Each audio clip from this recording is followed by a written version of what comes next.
Bonjour à vous, bienvenue sur cette nouvelle vidéo de l'atelier LJJ. Très contente de vous retrouver aujourd'hui pour un nouveau pas à pas. Alors aujourd'hui, je vais vous proposer un nouveau projet. Ça fait longtemps que j'ai pas réalisé des paniers ou des corbeilles.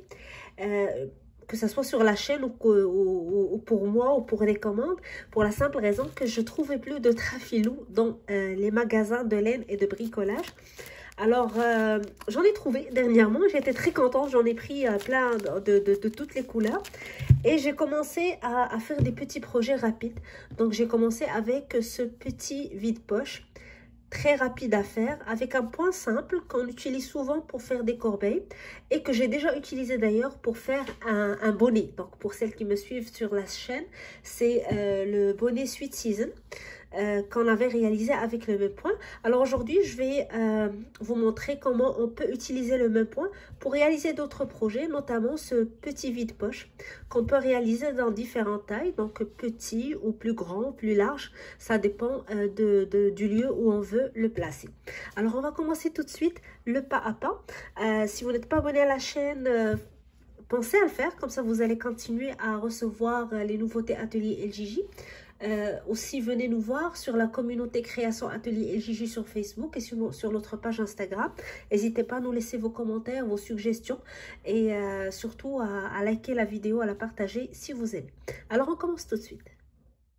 Alors, pour réaliser ma corbeille ou mon vide-poche qui mesure 16 cm de diamètre et 9 à 10 cm de hauteur, j'ai travaillé avec du fil jersey à tricoter ou du trafilou. Donc, bien sûr, vous allez choisir la marque qui est disponible chez vous. J'ai utilisé donc 200 grammes, toute la pelote pour réaliser ma corbeille.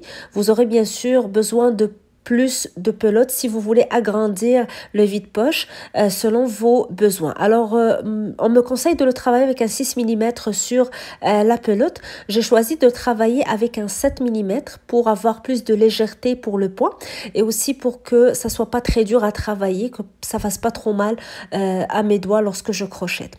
Alors, j'ajouterai aussi un marqueur donc ou une épingle pour marquer le début des rangées. Surtout, on va travailler en spirale, donc on aura besoin de marquer à chaque fois le début de notre tour. C'est tout ce qu'il nous faut et on commence tout de suite le travail. Alors, on va commencer à travailler le cercle qui va constituer la base de notre corbeille. On va commencer par le centre, puis on va travailler d'une manière circulaire en faisant des augmentations qui va nous permettre d'augmenter le diamètre de notre base au fur et à mesure qu'on avance.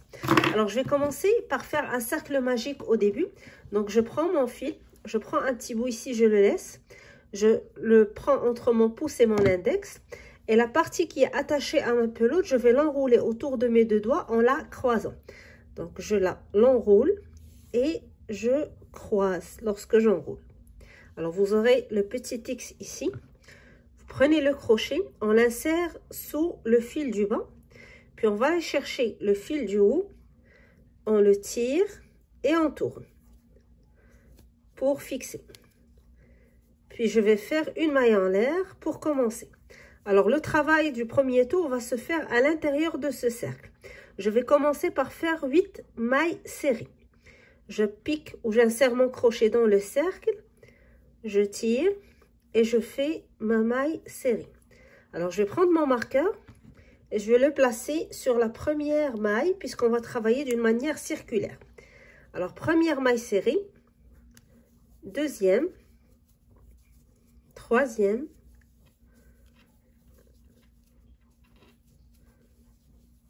quatrième. Et je vais continuer jusqu'à la 8e. Alors, je travaille toujours dans le cercle. Ici, en ayant le fil qu'on a laissé de côté pour pouvoir le tirer par la suite et serrer le centre. Alors, je termine mes 8 mailles serrées et je vous reviens. Alors, lorsqu'on a terminé nos 8 mailles serrées, je vais tirer ce fil pour serrer le centre de ma corbeille. Je vais faire un petit nœud pour le fixer, comme ça on ne risque pas de le voir s'échapper. Et je vais continuer à travailler d'une manière, comme un spirale. Donc, j'ai pas besoin d'attacher ou de joindre le début et la fin de mon cercle, je vais commencer directement à travailler dans la première maille de mon tour précédent. Alors, j'enlève le marqueur et je vais travailler 2 mailles serrées dans chacune des mailles. Donc, les 8 mailles serrées que j'ai travaillées dans le premier tour, maintenant, ils vont passer à 16 parce que je vais doubler les mailles. Alors, je vais en même temps cacher le fil du centre pour ne plus avoir à faire des finitions par la suite. Je vais dans la première maille, je pique, je tire et je fais une maille serrée. Je retourne dans la même maille, je pique, je tire et je fais une maille serrée.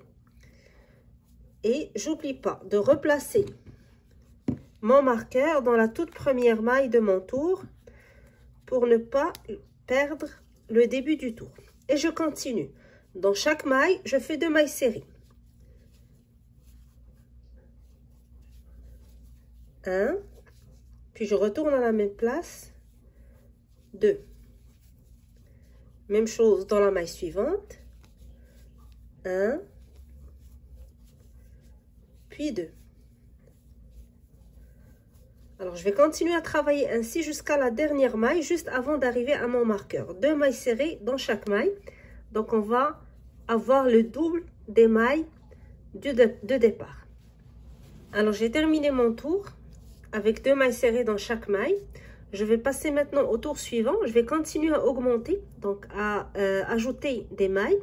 Toutefois, maintenant, je vais faire une augmentation une fois sur 2. Donc, je travaille 2 mailles serrées dans la première maille, puis une maille simple dans la suivante. J'enlève mon marqueur et je vais directement dans la première maille. Je fais 2 mailles serrées. 1 et 2. Et je replace mon marqueur dans la toute première maille que je viens de faire.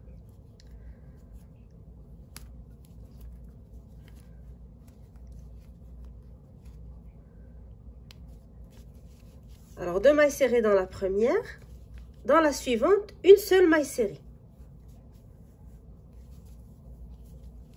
Dans celle d'après, 2 mailles serrées. Donc, j'augmente une fois sur 2. 2 mailles serrées. Puis dans la suivante, une seule.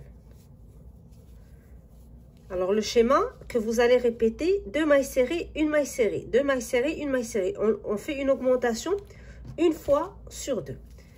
Alors ici, c'est une maille serrée, donc la suivante va être une augmentation. 1 et 2. La suivante, une seule. Celle d'après, 2. 1 et 2. Puis la suivante, une seule. Et on va continuer ainsi jusqu'à ce qu'on arrive à notre marqueur, donc dans la maille juste avant le marqueur. Alors, arrivé à la fin de ce tour, donc j'arrive à mon marqueur, je vais continuer le tour suivant, toujours avec des augmentations. Cette fois, on va augmenter une fois sur 3. Donc, toujours dans la première maille, on fait 2 mailles serrées. 1. Et dans la même maille, une deuxième. Et je replace mon marqueur dans la toute première maille que je viens de faire. Alors, maintenant, on va faire une maille serrée dans chacune des 2 mailles suivantes. 1 dans la première, puis dans la suivante, une autre maille serrée. Dans la maille d'après, je fais 2 mailles serrées. 1 et 2. Puis dans les 2 suivantes, une maille serrée dans chacune d'elles. 1, puis dans la suivante, 1. Alors, on fait les augmentations une fois sur 3. Alors, on continue ce schéma. 2 mailles serrées, une maille, une maille. 2 mailles serrées, une maille, jusqu'à ce qu'on arrive à notre marqueur. Alors, pour ceux qui ne sont pas habitués à travailler avec ce type de fibre, c'est un petit peu dur à faire et vous allez voir que votre travail est dur. Donc, vous inquiétez pas, lorsqu'on va arriver à la partie où on va travailler la hauteur de la corbeille, tout va s'arranger. Alors, je fais la suivante. 2 mailles serrées dans la même maille. Puis celle d'après, une maille serrée. Et la suivante, une maille serrée.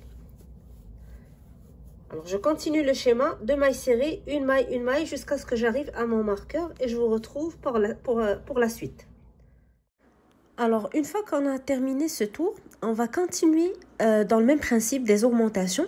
Donc, on va continuer à faire des augmentations, mais en les espaçant. Donc, on va avoir plus de mailles serrées qui séparent chaque augmentation. On a commencé à faire 2 mailles serrées dans chacune des mailles pour doubler les mailles. Puis, on est passé à une augmentation, une maille serrée. Puis, par la suite, dans la rangée suivante, c'était une augmentation, 2 mailles serrées, une dans chaque maille. Donc, pour continuer dans la même logique, on va continuer la rangée suivante avec une augmentation, 3 mailles serrées, une augmentation. Et si vous voulez agrandir encore plus, donc si vous désirez avoir une corbeille plus grande, vous allez continuer dans le même principe, c'est-à-dire une augmentation, 4 mailles serrées, puis le tour d'après, une augmentation, 5 mailles serrées et ainsi de suite. Alors pour le modèle que je vous ai proposé avec 16 cm de diamètre, moi j'ai ajouté une dernière rangée, donc avec une augmentation, 3 mailles serrées, une augmentation. Pour le tutoriel, je vais arrêter ici pour vous montrer, pour que ce soit pas très lourd. Mais sinon, si vous voulez un diamètre de 16 cm, bien sûr, vous allez ajouter une autre rangée avec une augmentation, 3 mailles serrées, une augmentation. Si vous voulez l'agrandir, vous ajoutez encore une autre rangée avec le même principe. Donc, en espaçant les augmentations par des mailles serrées, c'est-à-dire une augmentation, 4 mailles serrées, une augmentation. Donc, ça dépend de vos goûts, ça dépend des dimensions que vous voulez donner à votre vide-poche ou à votre corbeille. Donc, vous voyez, moi, j'ai arrêté à une augmentation 3 mailles serrées pour avoir le vide-poche donc avec les dimensions que je vous ai montré. La même chose pour la hauteur, je vais expliquer le point et vous pouvez aller encore plus haut ou moins haut dépendamment de vos goûts. Alors pour le tutoriel, je vais m'arrêter ici avec cette petite base de corbeille pour passer directement à l'étape suivante, donc travailler le panier en hauteur. Donc on va expliquer tout de suite le point qu'on va faire et puis à vous d'adapter selon vos besoins les dimensions de votre panier ou votre vide-poche. Alors avant de commencer à travailler en hauteur, on a besoin de changer le bord de notre crochet. Alors ce que je vais faire pour commencer, je vais tirer la boucle sur la dernière maille ici que j'ai réalisée. Je vais enlever mon marqueur, je vais tourner et je vais mettre donc la boucle qui était vers ma droite, elle va être maintenant à ma gauche. Je prends le fil, je le mets à l'intérieur. Je prends mon crochet, je vais piquer dans le brin avant, donc la boucle avant uniquement. Donc je pique pas sous la maille en entier, mais uniquement le brin en avant ici. Puis je vais chercher la boucle. Je vais tirer pour l'ajuster à mon crochet.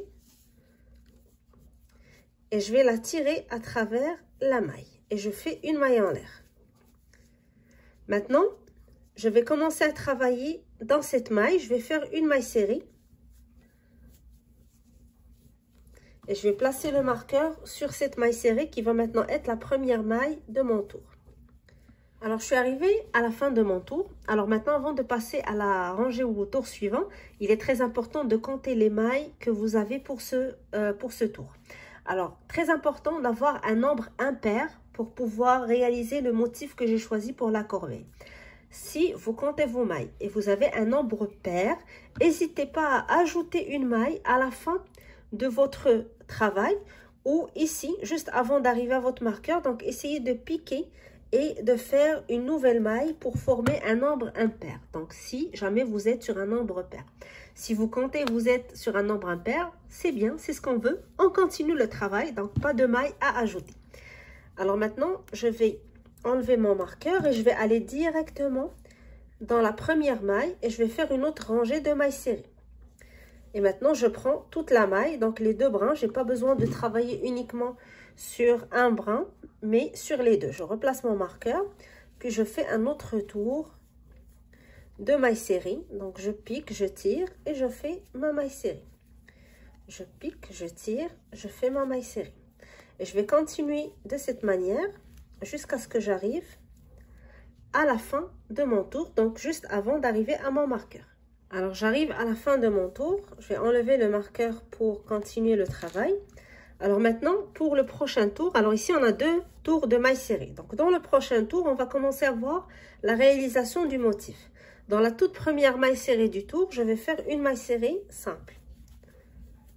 Et je replace le marqueur sur cette maille pour marquer le début du tour.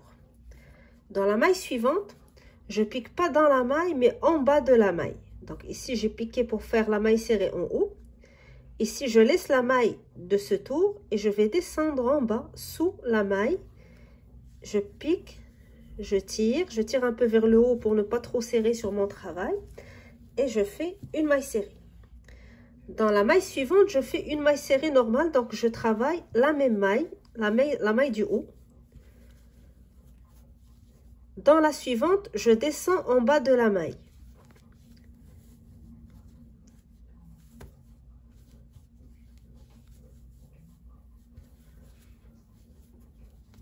Dans celle d'après, je travaille sur la maille.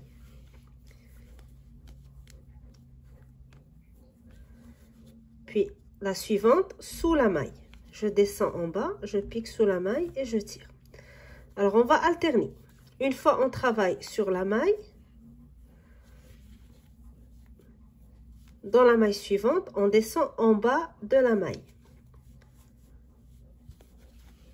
Alors, j'avais déjà utilisé ce point pour réaliser un bonnet et ça a donné un très joli résultat. Je voulais l'essayer pour les corbeilles et ça a donné aussi un très joli résultat. Et je l'imagine très bien avec 2 couleurs, donc un changement de couleur à chaque rangée, ça va faire un très joli rendu à la fin si jamais vous voulez vous amuser à travailler une corbeille avec une ou plusieurs couleurs. Alors, je vais continuer ce schéma, une maille en haut. Maille suivante sous la maille.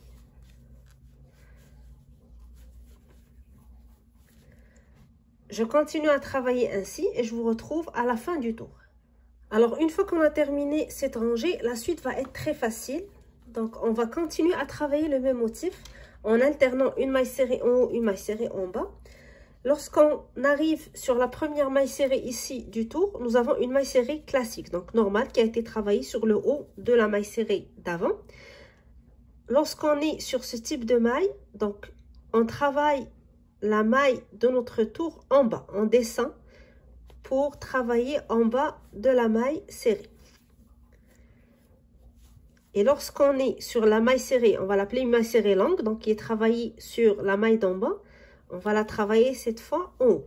Donc c'est pour créer une sorte d'alternance. Donc les mailles serrées qui étaient plus longues vont être travaillées classiques et les mailles serrées classiques vont être travaillées longues. Je vais juste placer mon marqueur pour toujours me rappeler du début de ma rangée. Donc juste pour pouvoir compter les rangées par la suite. Alors maille serrée suivante, c'est une maille serrée classique. Donc maintenant pour cette rangée, elle va être travaillée en bas de la maille serrée, une maille serrée longue. Dans la suivante, une maille serrée normale. Dans la suivante, une maille serrée longue. Donc toutes les mailles serrées qui étaient classiques dans la rangée d'avant vont être travaillées avec une maille serrée longue. Et toutes les mailles serrées qui étaient travaillées avec une maille serrée longue dans la rangée précédente, on va les travailler une maille serrée classique. Et on va continuer à travailler en spirale, c'est-à-dire qu'on va continuer à travailler en spirale. À chaque fois qu'on arrive, on replace notre marqueur dans la première rangée, mais le principe est le même. On continue à faire la même chose jusqu'à ce qu'on arrive à la hauteur voulue. Une fois que vous arrivez à la hauteur voulue selon les dimensions que vous voulez pour votre corbeille, on se retrouve pour voir la finition que je vous propose pour la dernière rangée. Donc juste pour faire une finition belle pour votre corbeille. Sinon, on continue à travailler de la même manière. Donc, c'est le même principe. Alors, pour celles qui ne sont pas habituées à travailler avec le trafilo, vous allez voir, c'est un peu dur pour les doigts. Mais ça donne un très joli résultat. C'est tellement agréable à faire à la fin. Alors, ici, c'est une maille serrée classique. Donc, je la travaille longue. Et la maille serrée longue, je la travaille en maille serrée classique. Alors, je continue ainsi. Lorsque j'arrive à la hauteur voulue pour ma corbeille, on se retrouve pour faire la finition. Donc, ici, je vais garder une petite corbeille donc pour le tutoriel. Vous allez, bien sûr, continuer jusqu'à obtenir la hauteur voulue. Donc, si vous avez fait un diamètre de 16 cm comme moi et vous voulez garder les mêmes dimensions, donc moi ici, je me suis arrêtée presque à 9 cm et demi avant de faire la dernière rangée de finition. Alors, je termine et on se retrouve tout de suite. Alors, je vais m'arrêter à ce niveau. Donc, vous, bien sûr, vous allez vous arrêter à la hauteur que vous désirez pour votre corbeille. Et je vais vous montrer comment j'ai terminé la dernière rangée de mon projet. Alors, je vais faire tout simplement un tour de maille serrée pour fermer le haut de ma corbeille. Donc, pour avoir une belle finition en haut. Et pour que ça soit, donc, que ça tienne bien et que ça donne un joli rendu. Alors, à la fin de ma rangée, à la fin de à la dernière maille, je vais tout simplement commencer à faire une maille serrée dans chacune des mailles de mon tour jusqu'à ce que j'arrive à la fin de mon travail. Alors je pique, je tire, je traverse, donc je tire à travers la maille puis à travers la boucle. Même chose.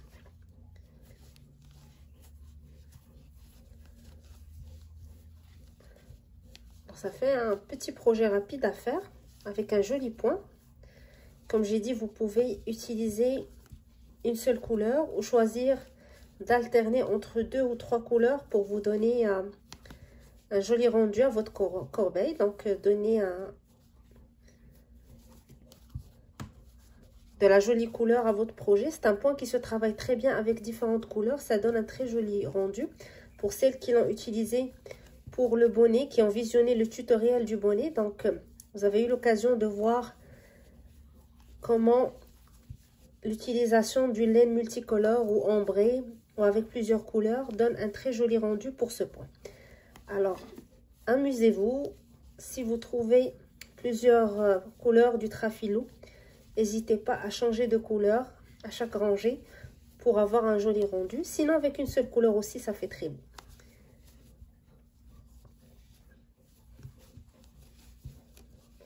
Donc, vous pouvez faire une petite corbeille dans à peu près 1 heure au moins, si vous êtes plus rapide. Et ça vous fait un joli vide-poche à faire rapidement. Alors, j'arrive à la fin ici de ma rangée. Je fais ma dernière maille coulée.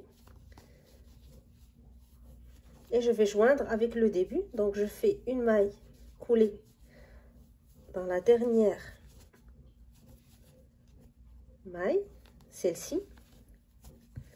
Puis je fais une maille en l'air, je vais couper le fil et le passer à travers la dernière boucle pour fermer. Alors je coupe le fil, je passe à travers la boucle, je tire pour sécuriser mon fil, puis je vais le cacher à l'intérieur. Donc je vais utiliser de préférence une aiguille pour que ça soit plus facile.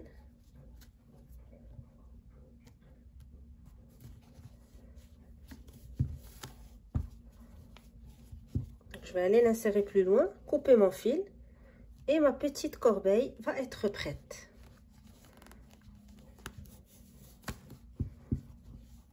Alors voilà, mon projet est terminé. Donc une petite corbeille ou panier ou vide-poche, donc vous l'appelez comme vous voulez selon les utilisations.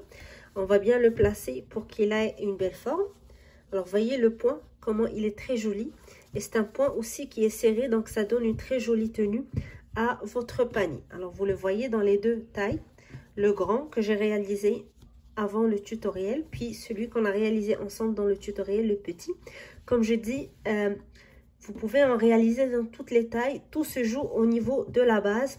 Plus vous faites d'augmentation, plus vous agrandissez votre panier. Par la suite, la hauteur, donc ça va dépendre aussi de votre goût. Vous pouvez faire une petite hauteur ou aller encore plus loin pour faire un panier plus haut. Donc, vous pouvez l'ajuster comme vous voulez. Dans le tutoriel, j'essaie juste de vous montrer la technique. Puis, c'est à vous de l'adapter selon vos goûts et vos besoins. Alors, j'espère que l'idée vous a plu, que ça vous donne envie de l'essayer. Si vous voulez partager avec nous vos réalisations, vos photos, j'ai toujours le plaisir et je suis très contente de voir les réalisations, surtout des projets qui sont issus des tutoriels. Donc, vous pouvez les partager sur la page Facebook Création Atelier LJJ, sur le groupe Création Atelier LJJ, sur la page Instagram aussi, donc Atelier LJJ. N'hésitez pas à nous envoyer vos photos, vos suggestions, vos commentaires. Likez la vidéo, partagez-la si vous aimez et abonnez-vous à la chaîne pour continuer toujours à recevoir les nouveautés Atelier LJJ. Alors, je vous laisse vous amuser avec le crochet. Je vous souhaite bon crochet et je vous dis à très bientôt pour un nouveau tutoriel.